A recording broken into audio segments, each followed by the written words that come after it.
It's finally happening. Since the day Donald Trump was chosen for president, a growing number of government officials have been working hard to knock him off the throne by exposing classified information. The distressing level of corruption in our government has turned out to be huge these few months due to this, and it was confirmed once again this week when a State Department member of staff was imprisoned and charged with obstructing an FBI investigation into her communications with foreign intelligence agents. Western journalism informed that Candace Claiborne, a 60-year-old member of staff who has been with the State Department since 1999, was imprisoned on Tuesday and charged with boycotting an official proceeding and making fake accusations to the FBI, both of which are criminal offenses. She pleaded not guilty to all charges throughout a Wednesday court appearance. The Department of Justice made a statement saying Claiborne was accused of communicating with two Chinese intelligence agents who delivered tens of thousands of dollars in presents and benefits to Claiborne and her family for more than 5 years. During her career, Claiborne served in Baghdad, Iraq, Khartoum, Sudan, and Beijing and Shanghai, China. The State Department demanded that Claiborne reports her contacts, but she did not do so. The FBI will continue to investigate individuals who, though required by law, fail to report foreign contacts, which is a key indicator of potential insider threats posed by those in positions of public trust. As a State Department employee with a top-secret clearance, she received training and briefing about the need for caution and transparency, U.S. Attorney Channing Phillips said in a statement. This case demonstrates that U.S. government employees will be held accountable for failing to honor the trust placed in them when they take on such sensitive assignments. If she is to be charged, Claiborne could get up to 25 years in prison. This story is a good reminder of just how common the corruption in our administration has become. Barack Hussein Obama made it even worse by enabling such incidents to happen right beneath his nose and doing nothing to end them. If you think Donald Trump should clean up our government, share this story.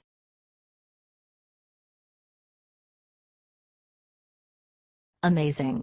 What Trump's team did to the president will bring tears to your eyes. Trump raised a lot of questions when he declared that he will not go to this year's White House Correspondents' Dinner. The Correspondents' Dinner is basically fake prom night for the fake news media. They get dressed up, walk the red carpet, and then listen to some mediocre, liberal comedian bash Trump. So, President Trump gave the media the ultimate FU when he announced he wasn't going. However, Trump isn't the only one who won't be attending. ABC News is reporting that Trump's entire White House staff will not be attending the dinner because they stand in solidarity with President Trump. The White House informed the White House Correspondents Association this evening that White House staff will not be attending this year's White House Correspondents' Dinner out of solidarity with President Trump. This is so good to hear. That President Trump's team stands behind him. Well, Mr. President, we stand with you too. What do you think of this? Share your opinion.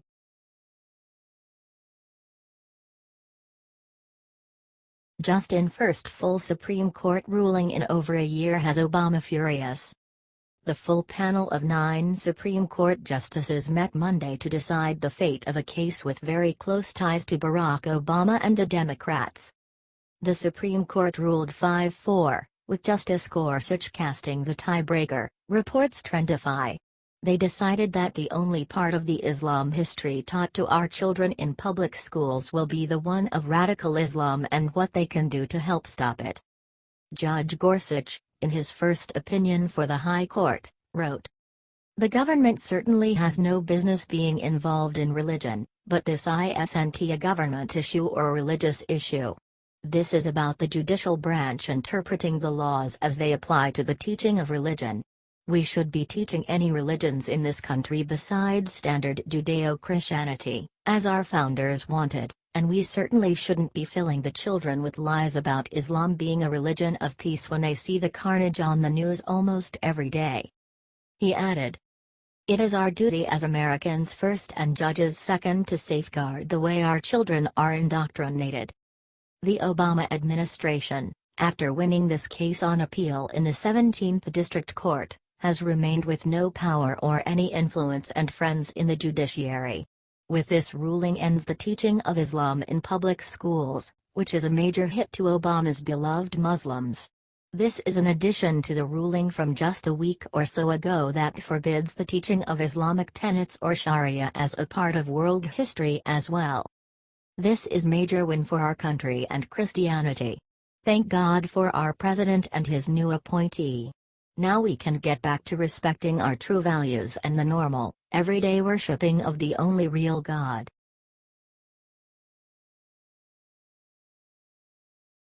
Obama tax audit exposes millions in offshore accounts stolen from taxpayers. In what may turn out to be one of the most legacy-damaging stories of the last decade, it seems that royalty payments for Obamacare to the sum of $411 million has been paid by the U.S. Treasury to 3 offshore, tax haven, accounts under the name of Barry Soetoro, LCC.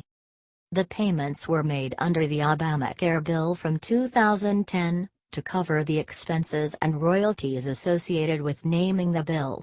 These payments were officially stopped as the bill was renamed the Affordable Care Act. Let's check out the salient points. Payments were made for the naming of and royalties associated with Obamacare. These payments were to a company registered as Barry Soetoro, LCC. Barack Obama has denied many times that Barry Soetoro is an alias he uses.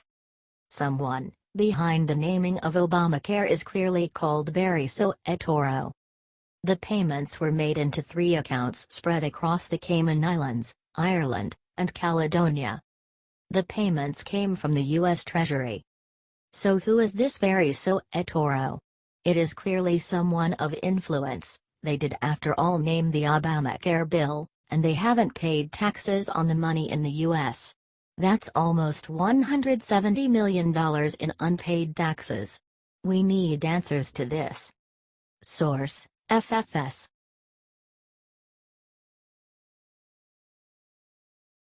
This is huge. Look who's going to be expelled from Senate if she doesn't resign by September 13, you'll cheer. We have seen the hubris of the liberal administrators in America. They feel that since they moved toward becoming officeholders, they are qualified for keeping their seat until the end of time. What's more, if a whiff of a scandal shows up on the scene, on numerous occasions, these radical lefties push aside their offenses and bend the talk in such a debilitated path, to the point that they start to reprimand conservatives for their own behavior. It is a totally absurd thing to do, however, that is the thing that the left has learned. The more they can accuse the right of their own particular unlawful dealings, the more lies they tell, the more cards they can haul out on the mainstream media. A normal American will begin to trust the untruths, overlook the activities, and keep the individual in office. All things considered, in our story, one specific Democratic legislator is really going to be considered responsible for her offenses. Democrat State Senator Maria Chappelle-Nadal is in a bad position. She posted on Facebook that she wants to see President Trump assassinated. This has made the Secret Service intercede and investigate her. Over that, Missouri's Lieutenant Representative Mike Parson has given a final proposal: resign by September 13, 2017, or be expelled. Via the Daily Caller, Missouri Lieutenant Governor Mike Parson informed a state Democratic lawmaker who threatened President Trump's life to resign by September 13 or the state Senate will move to expel her. Parson, a former sheriff who also serves as president of Missouri State Senate, pointed to a section of the Missouri Constitution that relates to penalties for lawmakers guilty of contempt and disorderly conduct. Missouri Democratic State Senator Maria Chappelle-Nadal called on President Donald Trump last week in a Facebook post that said, "I hope Trump is assassinated," during an exchange with a left-wing activist who claimed a family relative was a Secret Service agent. According to the Springfield News Leader, Parson stipulated that Chappelle-Nadal must resign by September, the date of the forthcoming veto session, or deal with expulsion from the Senate.